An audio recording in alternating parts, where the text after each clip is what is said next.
মহিলা প্রশ্ন করছে ডক্টর জাকির নায়েককে, আচ্ছা আপনি তো বললেন হিন্দু মুসলমান খ্রিস্টান বৌদ্ধ সব ভাই ভাই, তো সব যদি আমরা ভাই ভাই হই, আমি তো হিন্দু, ওই মহিলা বলছে আমি তো হিন্দু, তা আপনার মক্কামদিনে আমরা যাইতে পারি না কেন? এটা কঠিন প্রশ্ন।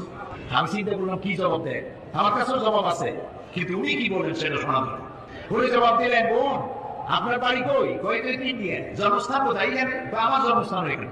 আচ্ছা বোন আপনি কি জানেন যে ইন্ডিয়ায় এমন এমন জায়গা আছে যেখানে এখানে জন্মগ্রহণ করার পরেও সে জায়গায় আপনি আমি যাইতে পারি না, এরকম জায়গার নাম জানেন?